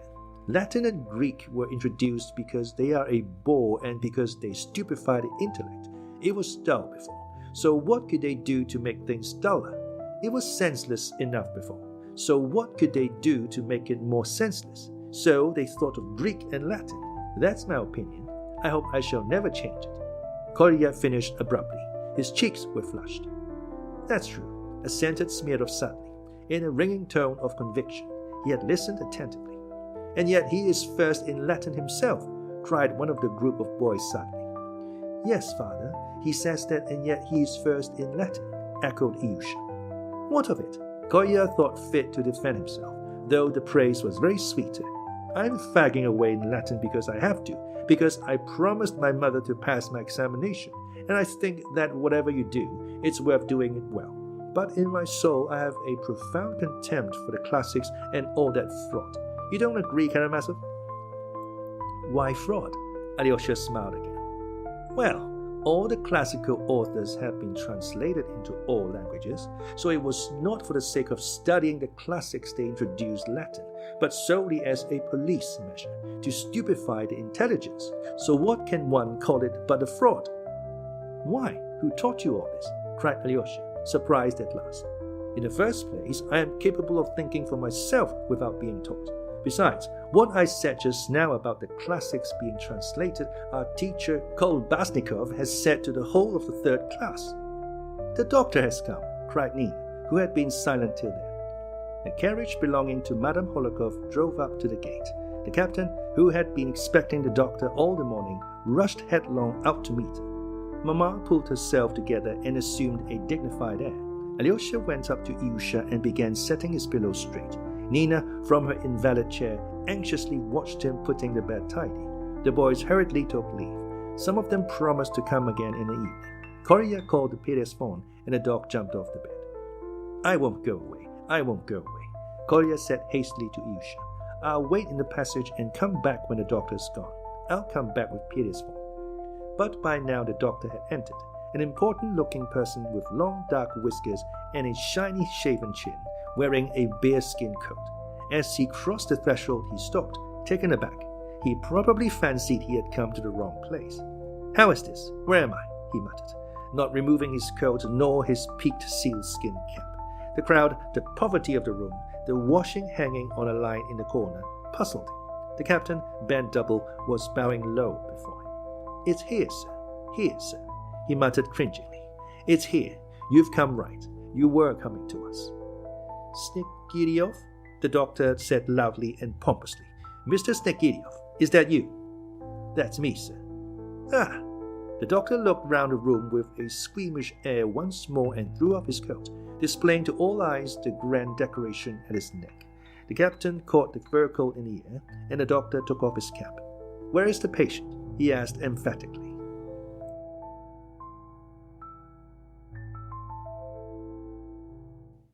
Chapter 6. Precocity. What do you think the doctor will say to him? Kolya asked quickly. What a repulsive mug, though, hasn't he? I can't endure medicine. Ilyusha's dying. I think that's certain, answered Alyosha, mournfully. They are rogues. Medicine's a fraud. I'm glad to have made your acquaintance, though, Karamazov. I wanted to know you for a long time. I'm only sorry we meet in such sad circumstances. Kolya had a great inclination to say something even warmer and more demonstrative, but he felt ill at ease. Alyosha noticed this, smiled, and pressed his hand. I've long learned to respect you as a rare person, Kolya muttered again, faltering and uncertain. I've heard you are a mystic and have been in the monastery. I know you are a mystic, but that hasn't put me off. Contact with real life will cure you. It's always so with characters like yours. What do you mean by mystic? Cure me of what? Alyosha was rather astonished. Oh, God and all the rest of it. What? Don't you believe in God? Oh, I've nothing against God. Of course, God is only a hypothesis, but I admit that he is needed for the order of the universe and all that, and that if there were no God, he would have to be invented, added Kolya, beginning to blush. He suddenly fancied that Alyosha might think he was trying to show off his knowledge and to prove that he was grown up. I haven't the slightest desire to show off my knowledge to him, Kolya thought indignantly, and all of a sudden he felt horribly annoyed. I must confess I can't endure entering on such discussions, he said with a final air. It's possible for one who doesn't believe in God to love mankind. Don't you think so? Voltaire didn't believe in God and loved mankind. Voltaire believed in God, though not very much, I think, and I don't think he loved mankind very much either, said Alyosha quietly, gently, and quite naturally, as though he were talking to someone of his own age, or even older. Kolya was particularly struck by Alyosha's apparent diffidence about his opinion of Voltaire. He seemed to be leaving the question for him, little Kolya, to settle. Have you read Voltaire? Alyosha finished. No, not to say read, but I've read Candide in a Russian translation, in an absurd, grotesque old translation. And did you understand it? Oh, yes, everything. That is, why do you suppose I shouldn't understand it? There's a lot of nastiness in it, of course. Of course, I can understand that it's a philosophical novel and written to advocate an idea. Kolya was getting mixed by now. I am a socialist, Karamazov. I am an incurable socialist, he announced suddenly, apropos of nothing. A socialist? Laughed Alyosha. But when have you had time to become one? Why, I thought you were only 13. Kolya winced. In the first place, I'm not 13, but 14. 14 in a fortnight, he flushed angrily. And in the second place, I am at a complete loss to understand what my age has to do with it. The question is, what are my convictions, not what is my age, isn't it? When you are older, you understand for yourself the influence of age on convictions. I fancy, too, that you were not expressing your own ideas. Alyosha answered serenely and modestly, but Kolya interrupted him hotly. Count, you want obedience and mysticism. You must admit that the Christian religion, for instance, has only been of use to the rich and the powerful to keep the lower classes in slavery. That's so, isn't it?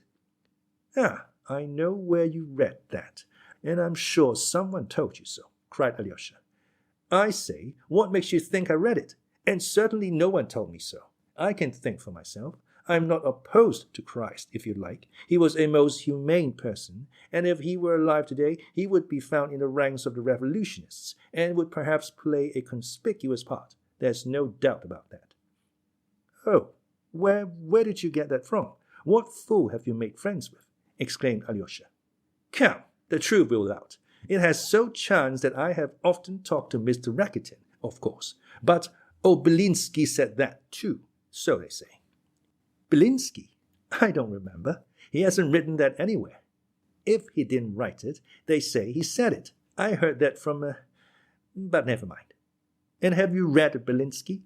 Well, no. I haven't read all of him, but I read the passage about Tatiana, why she didn't go off with Onyegin. Didn't go off with Onyegin? Surely you don't understand that already. Why, you seem to take me for little Smurov, said Kolya, with a grin of irritation. But please don't suppose I'm such a revolutionist. I often disagree with Mr. Rakitin. Though I mention Tatiana, I'm not at all for the emancipation of women. I acknowledge that women are a subject race and must obey. Les femmes tricotent, as Napoleon said. Kolya, for some reason, smiled. And on that question, at least, I'm quite of one mind with that pseudo-great man. I think, too, that to leave one's own country and fly to America is mean, worse than mean, silly. Why go to America when one may be of great service to humanity here? Now especially, there's a perfect mass of fruitful activity open to us. That's what I answered. What do you mean? Answered whom? Has someone suggested you're going to America already? I must own, they've been at me to go, but I declined. That's between ourselves, of course, Karamazov. Do you hear? Not a word to anyone. I say this only to you. I'm not at all anxious to fall into the clutches of the secret police and take lessons at the Chain Bridge. Long will you remember the house at the Chain Bridge. Do you remember? It's splendid. Why are you laughing? You don't suppose I'm fibbing, do you? Oh, no, I'm not laughing, and don't suppose for a moment that you're lying. No, indeed, I can't suppose so, for all this, alas. It's perfectly true. But tell me, have you read Pushkin, Onyegin, for instance? You spoke just now of Tatiana. No, I haven't read it yet, but I want to read it. I have no prejudices, Karamazov. I want to hear both sides. What makes you ask? Oh, nothing. Tell me, Karamazov, have you an awful contempt for me? Kolya rapped out suddenly and drew himself up before Alyosha, as though he were on drill. Be so kind as to tell me, without beating about the bush. I have a contempt for you. Alyosha looked at him wondering. What for? I'm only sad that a charming nature such as yours should be perverted by all this crude nonsense before you have begun life. Don't be anxious about my nature, Kolya interrupted, not without complacency. But it's true that I am stupidly sensitive, crudely sensitive. You smiled just now, and I fancied you seemed to... Oh, my smile meant something quite different. I'll tell you why I smiled. Not long ago I read the criticism made by a German who had lived in Russia on our students and schoolboys of today. Show a Russian schoolboy, he writes, a map of the stars, which he knows nothing about, and he will give you back the map next day with corrections on it. No knowledge and unbounded conceit. That's what the German meant to say about the Russian schoolboy. Yes, that's perfectly right. Kolya laughed suddenly. Exactly so. Bravo, the German. But he did not see the good side. What do you think? Conceit, maybe. That comes from youth. That will be corrected if need be. But, on the other hand, there is an independent spirit almost from childhood, boldness of thought and conviction, and not the spirit of these sausage-makers, groveling before authority. But the German was right all the same. Bravo, the German. But Germans want strangling all the same. Though they are so good at science and learning, they must be strangled. Strangled? What for? Smiled Alyosha. Well, perhaps I'm talking nonsense, I agree. I'm awfully childish sometimes, and when I'm pleased about anything, I can't restrain myself and am ready to talk any stuff. But I say, we're chattering away here about nothing, and that doctor has been a long time in there. But perhaps he's examining the mamma and that poor crippled Nina. I like that Nina, you know. She whispered to me suddenly as I was coming away. Why didn't you come before? And in such a voice so reproachfully. I think she's awfully nice and pathetic. Yes. Well, you'll be coming often. You'll see what she's like. It would do you a great deal of good to know people like that, to learn to value a great deal which you will find out from knowing these people, Alyosha observed warmly. That would have more effect on you than anything. Oh, how I regret and blame myself for not having come sooner, Kolya exclaimed, with bitter feeling. Yes, it's a great pity. You saw for yourself how delighted the poor child was to see you, and how he fretted for you to come. Don't tell me. You make it worse, but it serves me right. What kept me from coming was my conceit, my egoistic vanity, and the beastly willfulness, which I never can get rid of, though I've been struggling with it all my life. I see that now. I'm a beast in lots of ways, Karamazov. No, you have a charming nature, though it's been distorted, and I quite understand why you have had such an influence on this generous, morbidly sensitive boy, Alyosha answered warmly. And you say that to me, cried Kolya.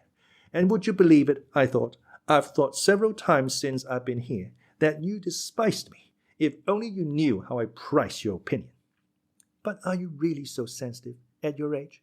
Would you believe it just now? When you were telling a story, I thought, as I watched you, that you must be very sensitive. You thought so? What an eye you've got, I say. I bet that was when I was talking about the goose. That was just when I was fancying you had a great contempt for me for being in such a hurry to show off, and for a moment I quite hated you for it, and began talking like a fool. Then I fancied just now, here, when I said that if there were no God he would have to be invented, that I was in too great a hurry to display my knowledge, especially as I got that phrase out of a book. But I swear I wasn't showing off out of vanity, though I really don't know why. Because I was so pleased? Yes, I believe it was because I was so pleased.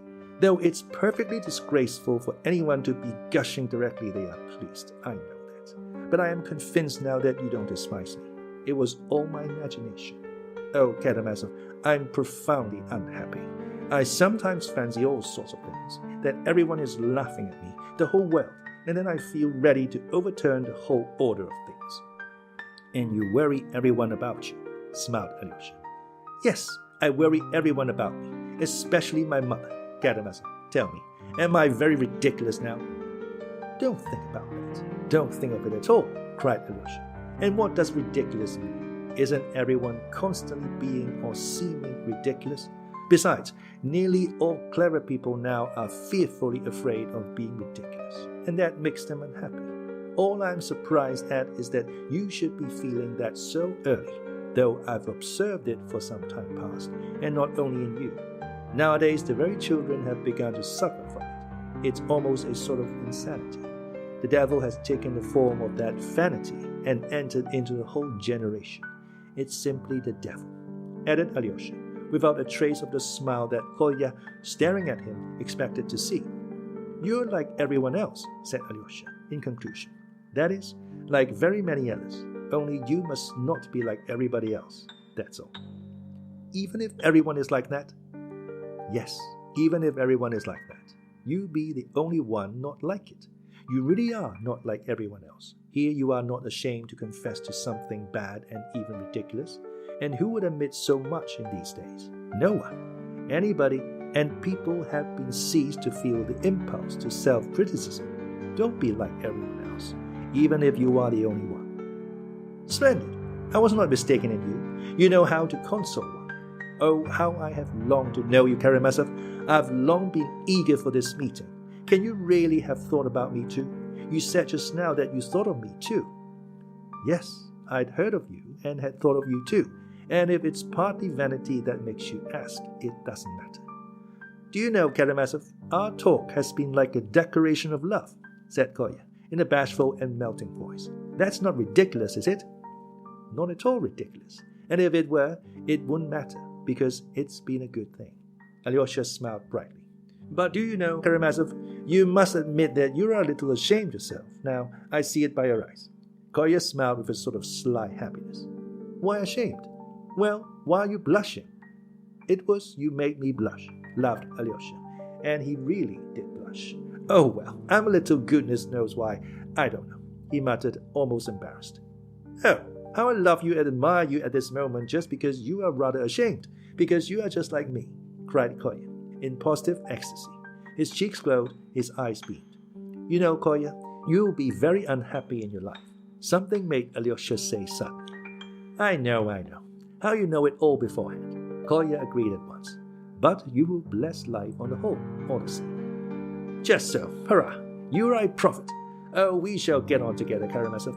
Do you know, what delights me most is that you treat me quite like an equal. But we are not equals. No, we're not. You are better. But we shall get on. Do you know, all this last month, I've been saying to myself, either we shall be friends at once, forever, or we shall part enemies to the grave. And saying that, of course, you loved me. Alyosha laughed gaily. I did. I love you awfully. I've been loving and dreaming of you. And how do you know it all beforehand? Ah, here's the doctor. Goodness, what will he tell us? Look at his face.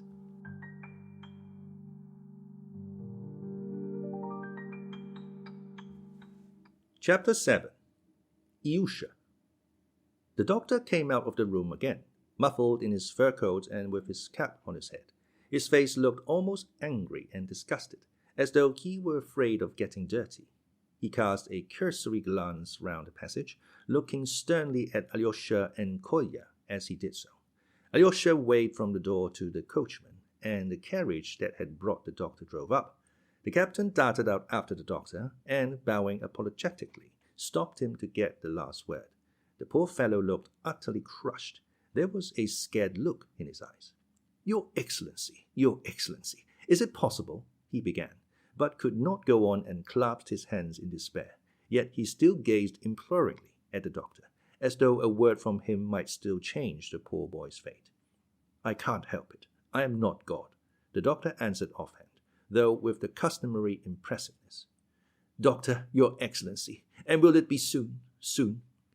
You must be prepared for anything, said the doctor in emphatic and incisive tones, and dropping his eyes, he was about to step out to the coach. Your Excellency, for Christ's sake! The terror-stricken captain stopped him again. Your Excellency! But can nothing, absolutely nothing save him now? It's not in my hands now, said the doctor impatiently. But, he stopped suddenly.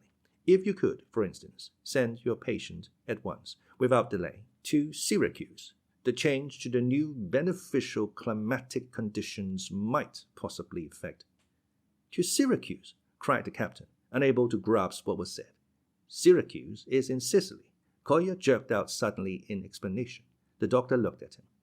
Sicily, Your Excellency, faltered the captain. But you've seen, he spread out his hands, indicating his surroundings. Mamma and my family? No, Sicily is not the place for the family. The family should go to Caucasus in the early spring. Your daughter must go to the Caucasus, and your wife, after a course of the waters in the Caucasus for her rheumatism, must be sent straight to Paris, to the mental specialist Le Pelletier. I could give you a note to him, and then there might be a change. Doctor, but you see, the captain flung wide his hands again despairingly, indicating the bare wooden walls of the passage. Well, that's not my business, grinned the doctor. I have only told you the answer of medical science to your question as to possible treatment. As for the rest, to my regret.